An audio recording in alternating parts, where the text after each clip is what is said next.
E aí, meus irmãos, a graça e a paz, tudo bem? Sou eu aqui, o pastor Murilo, da Igreja Vidas, aqui de João Pessoa. É um prazer estar ministrando a palavra para vocês. Estou muito feliz, né? David Uriel me fez o convite, né, para trazer uma palavra aí para o retiro online aí de vocês. E estou eu aqui, tá bom? Prazer mesmo e João Pessoa está de portas abertas para receber vocês aqui, tá bom? Então, rapaz, para mim falar um pouco do tema, né, a última colheita, eu vinha pensando o que pregar, o que palavra Deus colocar no meu coração, né, e eu pensando sobre essa palavra, a gente poderia até comentar, eu poderia até falar um pouco sobre, né, pelo lado de Cristo, a colheita de Cristo, a gente vai nos histórico judaico, né, as colheitas, quando a gente vai ver, né, a primeira colheita, a gente vê que quando eles fazem a primeira colheita, a melhor colheita, né, eles tiram a primícia. Então são três tipos de colheita. A primeira eles tiram a primícia, a segunda colheita depois da primícia o melhor trigo, e a terceira colheita são as espigas e o resto dos trigos que caem na beira do caminho. Então são essas três colheitas. Então a gente poderia falar sobre a primeira colheita, a vinda de Jesus, né? Deus entrega o Filho, a primícia, né? Jesus é a primícia, o seu melhor, né? A segunda colheita a gente poderia falar sobre o arrebatamento da igreja, né? Onde a gente se encontraria com Jesus nos ares, e a terceira colheita, né? Que é o resto, né? A espiga e aqueles trigos que caem à beira do caminho. A gente poderia falar da separação do joio e do trigo, né? Fazer essa comparação, né? Sobre essas três colheitas. Mas não é isso que eu queria falar contigo, né? Deus me direcionou um versículo e eu queria começar com vocês. O versículo de João, capítulo 4, versículo 35. Eu vou ler esse versículo, né? João 4, 35. Eu quero ler esse versículo e eu fazer uma oração e a gente dá início, tá certo? João 4,35, a palavra do Senhor diz assim: vocês não dizem, daqui a 4 meses haverá a colheita? E eu lhes digo, abram os olhos e vejam os campos. Eles estão maduros para a colheita. Amém? Vamos orar? Deus, em nome de Jesus, queremos orar e colocar nossas vidas diante do Senhor mais uma vez. Deus, eu oro para que onde chegar esse vídeo, essa mensagem, o Senhor possa falar, ministrar no coração dos teus filhos, das tuas filhas e cada família. Deus, em nome de Jesus. Bem sei que eu não posso fazer nada, o homem não pode fazer nada, quem faz é o Senhor que faz todas as coisas, Deus o Pai, no céu e na terra. É o Senhor, Deus, que é o dono de todas as coisas, porque o Senhor é o início e é o fim. É o alfa e o ômega, Pai, da nossa vida, em nome de Jesus. Amém? A gente vai para esse texto de João 4, nesse versículo que eu acabei de ler, no versículo 35, a gente vai ver aonde Jesus está com seus discípulos, aonde Jesus manda seus discípulos olhar para o campo que está branco. Antes de eu chegar aí, eu quero falar um pouquinho, antes desse acontecimento dos discípulos, há um acontecimento aqui de uma mulher. Se você olhar o João capítulo 4, é o encontro de Jesus com a mulher samaritana ali em Sicar. Então, essa mulher está na beira do poço, quero resumir um pouco essa história. Essa mulher está na beira do poço, ela está com Jesus, ela começa um diálogo com Jesus.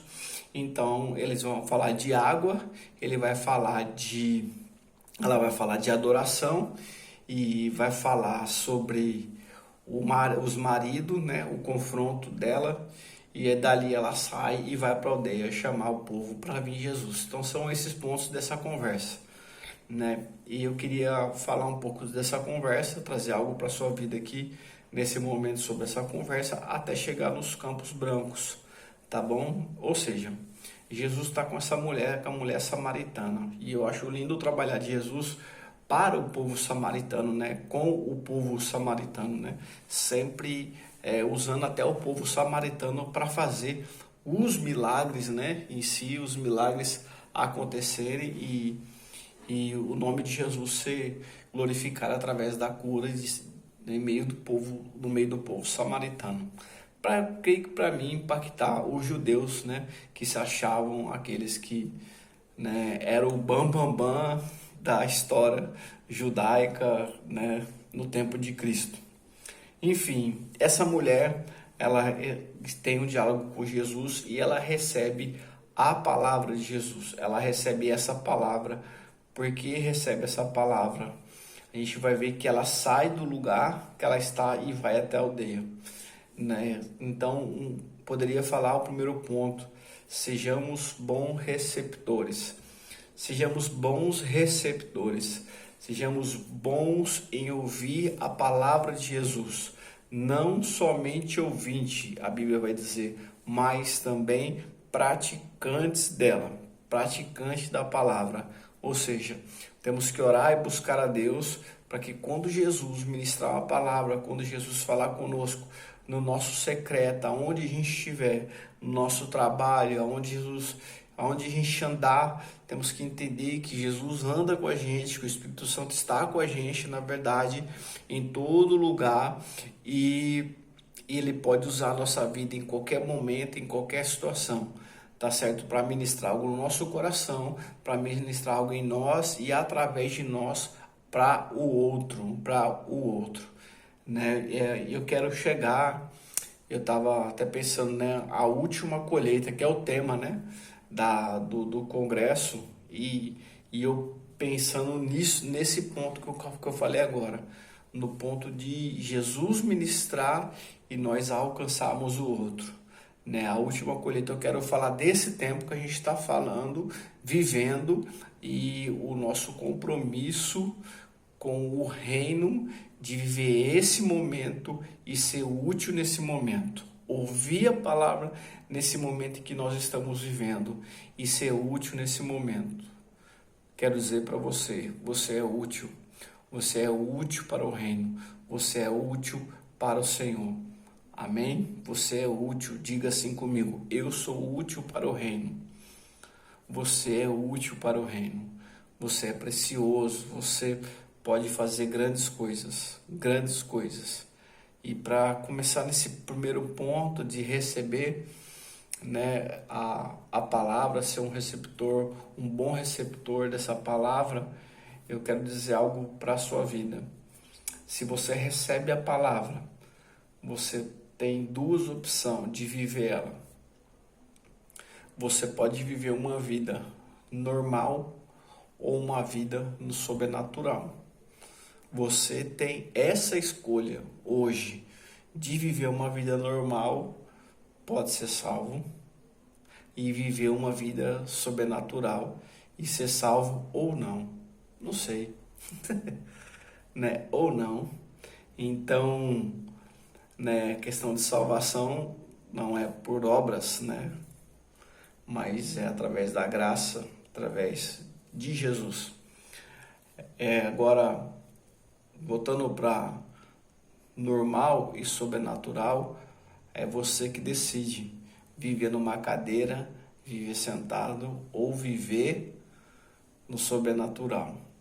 Então você recebe, e toda palavra que você recebe, toda palavra que vem ao seu encontro, geralmente a palavra ela é confrontante.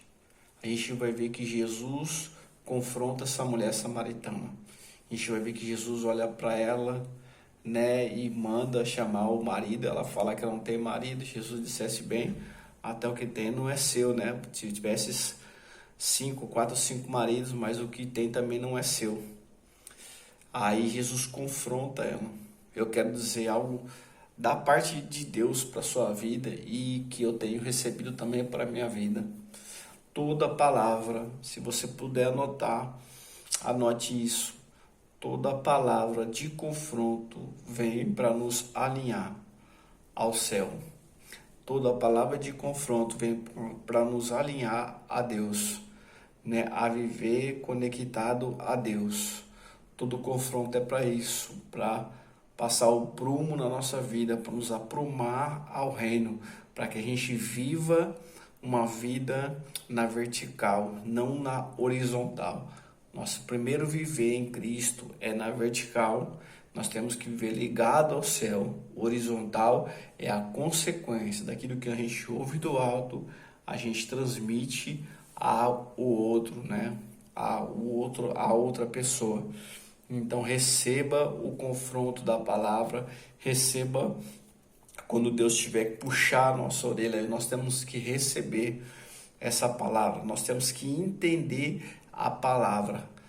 Irmãos, nós temos que ter muita sabedoria para entender nos dias de hoje aquilo que Deus está falando conosco, né? Ser um bom receptor, voltamos ao primeiro ponto, você tem que saber o que vem para a sua vida e o que não vem para a sua vida, porque nem todas as coisas que nós ouvimos vai servir para nós.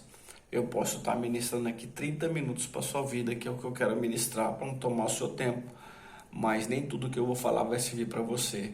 Mas eu quero que você talvez pegue uma palavra ou uma frase e viva ela e deixa Deus falar no seu coração, tá bom? Então, se você não entende, se eu não entendo Deus, se eu não ouço Deus e eu sou um cristão, eu penso que nós estamos vivendo um evangelho que ele é verdadeiro, mas não para nós, entende? Porque eu terminei de ler um livro de Spurgeon, ele vai falar lá no livro de João, capítulo 6, a Bíblia vai dizer em João capítulo 6 que os discípulos estão dentro de um barco e vem o temporal, né? E Pedro, os discípulos olham para o mar e vê aquela tempestade. No meio da tempestade, ali vem Jesus andando sobre as águas. E o que eles dizem? Olha Jesus! Não. O que eles dizem é, olha, é um fantasma. Eles têm medo de um fantasma. Ou seja, o que é um fantasma? O que gera um fantasma? Se você dizer para o seu filho, olha o fantasma, ele gera, isso aí mesmo, gera medo. O fantasma, ele gera medo. O fantasma é insegurança. Ou seja, se nós, vamos lá, lembra? Você pode ter uma vida normal ou sobrenatural. Ou seja, uma vida normal, nós temos um grande risco de viver um Jesus fantasma. Isso congregando domingo e domingo e domingo. Porque é simples. Nós vivemos um evangelho simples, onde que eu trabalho, eu faço, eu tenho minha casa, tenho meu emprego bom, ganho meu dinheiro, compro tudo que eu quero e eu vou na igreja, entende? Então, isso é simples, isso é normal. É um Jesus que está ali, mas ele é somente um fantasma, que quando vem o temporal, a tribulação, você tem medo. Isso é um fantasma. Você não olha para Jesus como Jesus, você olha para Jesus como fantasma. Então, o Jesus, ele é um fantasma e a tempestade te gera medo, porque você está servindo um Jesus fantasma, porque você está servindo algo que não pode, você até crê que existe, mas não está acreditando no que eles podem fazer pela sua vida. Então é um risco na nossa vida, né? É um risco da gente às vezes viver um evangelho, né? Uma vida dentro da casa do Senhor, mas um evangelho raso, tá? O evangelho ele é simples, mas ele é profundo. O evangelho é simples, mas ele é profundo. Então, se você vê Jesus como Jesus, pode até sumir o chão, mas ele se faz chão para a sua vida, entende? Pode até vir a tempestade, mas a sua fé faz você andar não sobre as águas, mas sobre a palavra que você recebeu de Jesus. Pedro andou sobre as águas? Andou, mas ele andou mais porque por causa da palavra. Ou seja, Pedro andou sobre a palavra de Jesus. Isso é maravilhoso. Pedro andar sobre a palavra de Jesus. Ou seja, entendeu que ali era Cristo. Se você entende que é Cristo quem você serve, você vai andar sobre a palavra de Cristo. Então que Jesus seja o Jesus Criador, o Jesus que através dele foram feitas todas as coisas, o Jesus que é o pão, o Jesus que é a luz, o Jesus que é o alfa, o ômega, o Jesus que é o todo-poderoso, que é o caminho, que é a verdade, que é a vida, o Jesus que realiza milagre, o Jesus que curou muitos, o Jesus que tem curado muitos através do seu nome até hoje. Esse Jesus que você tem que crer, o Jesus que transforma a família, o Jesus que cura os enfermos, o Jesus que sacia a fome, o Jesus que sacia a sede, o Jesus que olha para nós e olha para nós como árvores, árvores que dá fruto, árvores que pode gerar frutos. Se lembra quando Jesus, para pegar o cego, passa saliva nos olhos do cego e ele diz para o cego: o que vês? Eu vejo homens que andam como árvores.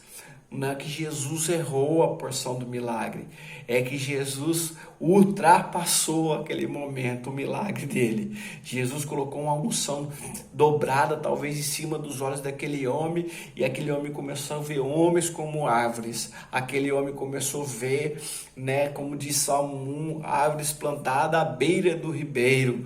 Somos nós. Aquele homem começa a enxergar enxergou a forma que Jesus olha para nós como árvores. Aí Jesus toca nos olhos e agora o que vês? Agora eu vejo homens. Agora, naquele momento, ele começou a enxergar normalmente, como nós enxergamos o outro, como pessoa. Mas Deus não fez você para enxergar o outro, aleluia, para enxergar o outro como pessoa. Deus fez você para enxergar o outro como uma pessoa que vai dar fruto. Jesus faz a gente olhar para o outro que está na beira da sarjeta, que está na droga, que está na prostituição, olhar para essa pessoa e dizer: esse cara pode ser transformado, essa pessoa pode ser transformada, essa família pode ser transformada e pode dar fruto. Então nós temos que olhar com os olhos de Jesus, nós temos que pensar como Jesus pensa, nós temos que amar como Jesus ama. Ou seja, esse é o princípio, é pensar como Jesus pensa, é sentir o que Jesus sente e apalpar como Jesus apalpava nossas mãos, as obras, em nome de Jesus Cristo, tá bom? Então Jesus é esse Jesus que eu quis dizer aqui, o Criador de todas as coisas, em quem você tem que crer que ele pode realizar grandes coisas. Jesus criou uma grande expectativa nessa mulher. Jesus criou algo no coração dessa mulher. E essa mulher sai ali do poço de Jacó e vai para a aldeia e chama o povo para subir. Messias está ali, o Filho de Deus está ali. Eu conversei com ele, eu acho que ele, vamos lá, vamos ver. Esse povo começa a vir, expectativa. Você tem que criar expectativa. Sabe por que você tem que ter expectativa no amanhã? Você tem que ter expectativa no amanhã porque você serve, cara. Porque você serve Jesus, porque você é filho de Jesus. É por isso que você tem que ter expectativa no amanhã. Porque às vezes as pessoas desistem, as pessoas perdem a vontade de viver o hoje e até mesmo o amanhã. Sabe por quê? Porque não estão enraizados, não estão... Estou falando de pessoas até mesmo que são que se dizem ser cristãos, porque não tem raiz profunda. O trigo ele se deita na tempestade, o trigo ele se deita quando vem o temporal, mas logo ele se volta na sua posição.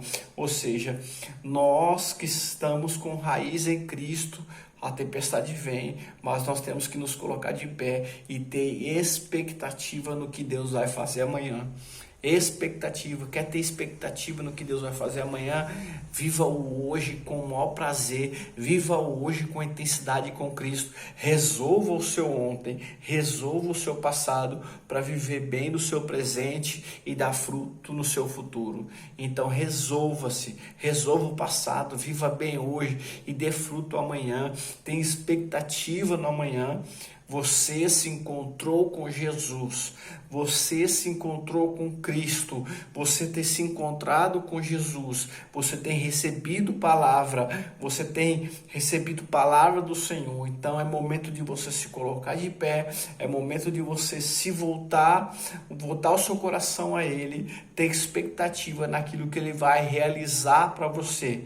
Agora, Jesus deixa essa mulher desce e os discípulos chegam até Jesus e agora estão falando sobre com fome e tal, como vamos comer, e Jesus olha para esses discípulos e fala assim, poxa, vocês não estão entendendo, olha só, os campos estão brancos, os campos estão brancos, os campos estão brancos, veja com seus olhos, eles estão maduros, pronto para a colheita.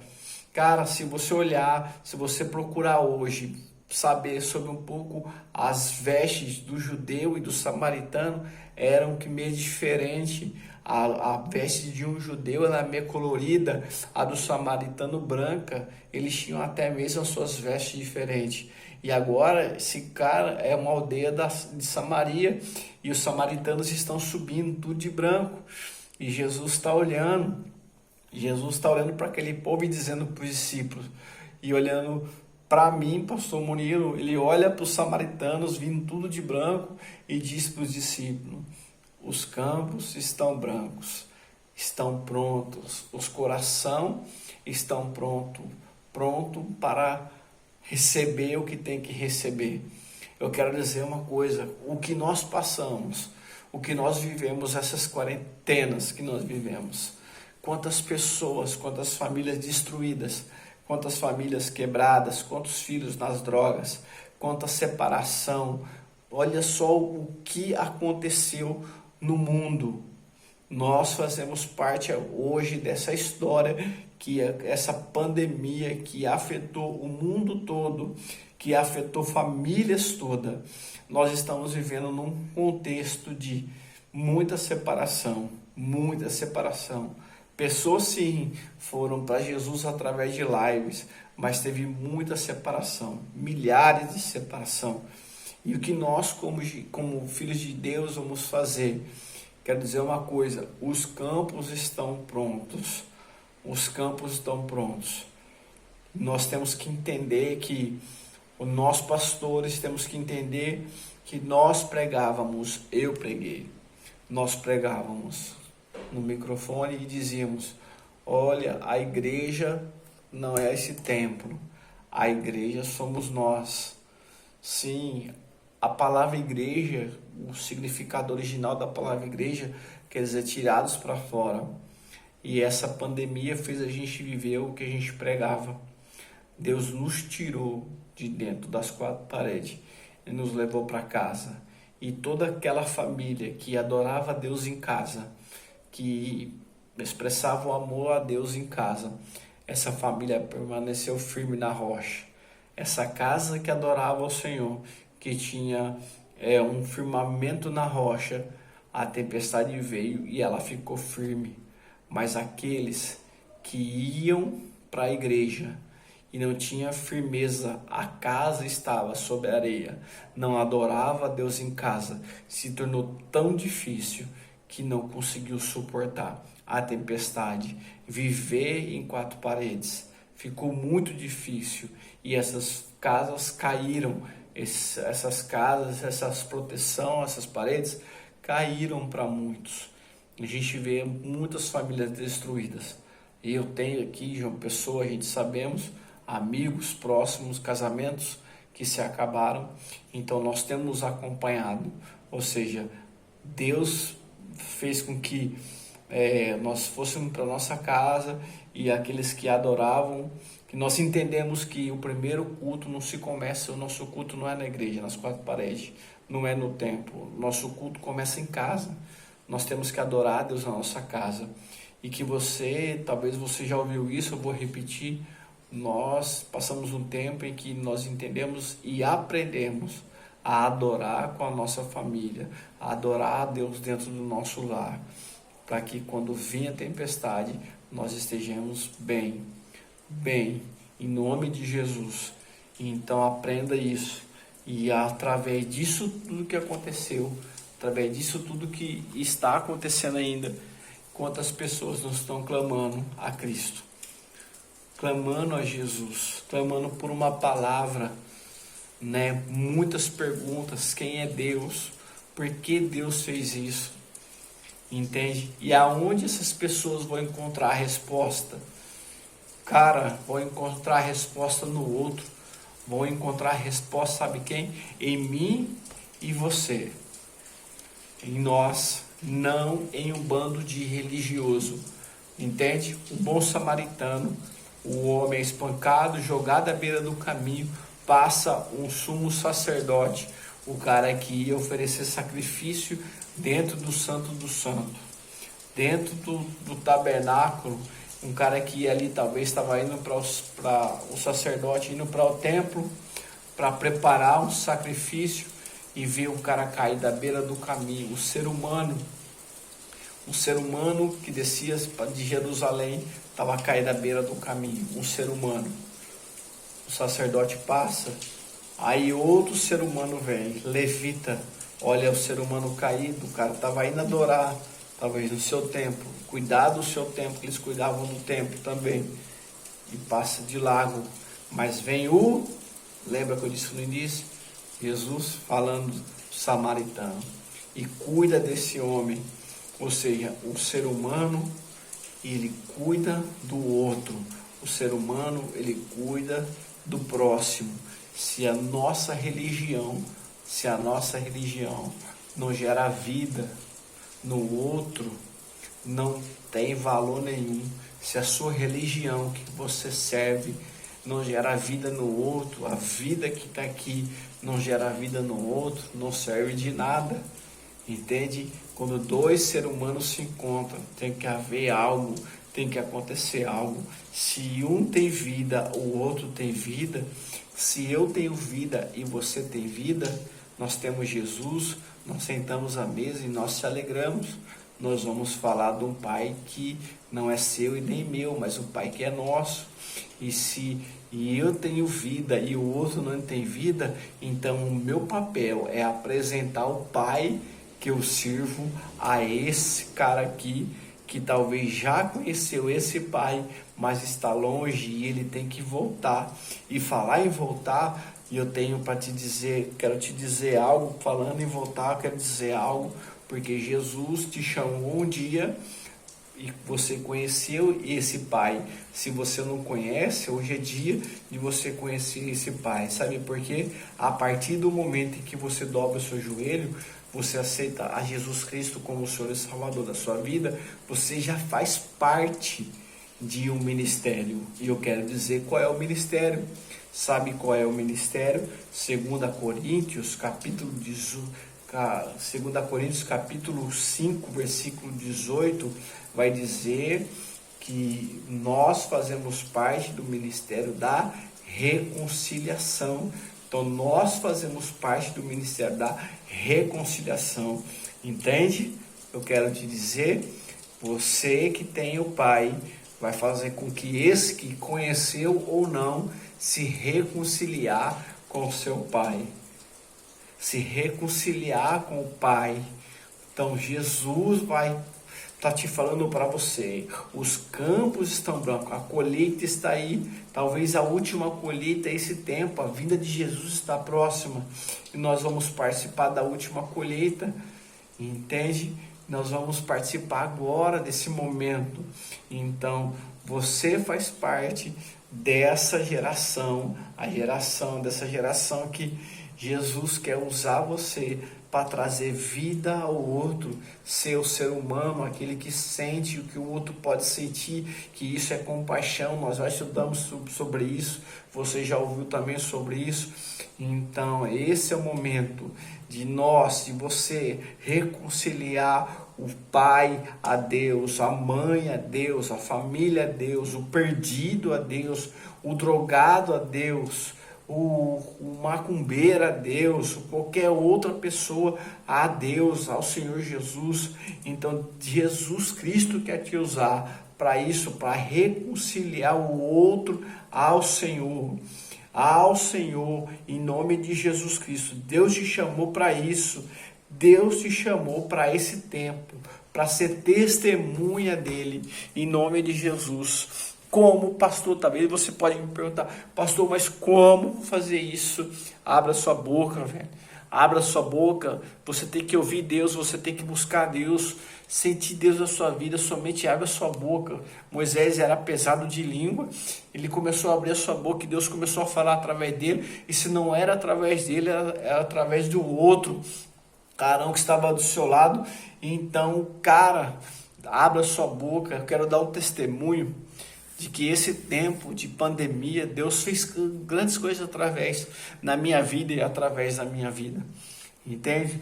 Para mim, a minha vida, o meu lado espiritual, minha vida espiritual, para mim, está sendo excelente. E foi excelente na pandemia e está sendo agora. Já faz um mês já, que a gente já liberou os cultos aqui em João Pessoa, que a gente pode fazer culto com 30% da quantidade de pessoas.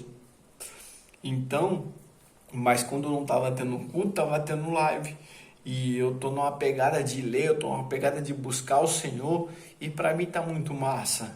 Sabe por quê? Um dia quando eu cheguei em João Pessoa, eu saí do campo missionário quando eu era da Jocum e eu fui pastorear, eu vim pastorear. Agora eu sou um pastor, tempo integral, perdi todos os meus mantenedores, porque agora eu faço parte, sou um pastor, vivo integral, então os mantenedores pararam de me abençoar. Aí vem a pandemia, as igrejas fecham, e agora? Irmãos, lembra? A vida normal e sobrenatural. Mesmo que eu olhasse para minha geladeira primeiro, não tinha nada, a gente ia orar. E chegava a cesta básica na minha casa. E chegava pessoas para abençoar a nossa vida financeira.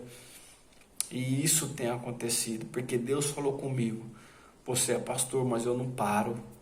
Não importa que você é pastor, importa que eu sou seu pai. É o que Deus fala com a gente, é o que Deus ministra no nosso coração. Os milagres não cessam. Os milagres não cessam.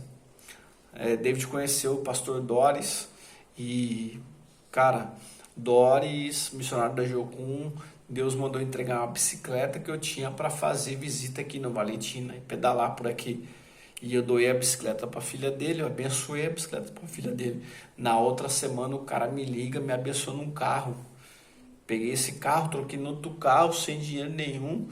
E depois troquei num carrinho velhinho. Aí eu peguei hoje eu tô com Siena 2001. Para falar que eu não paguei, eu paguei a documentação do carro. Mas eu fui tremendamente abençoado. Sabe por quê, irmãos? Porque eu entendo quem é meu pai. Eu entendo que quando eu estava no Ceará, eu tinha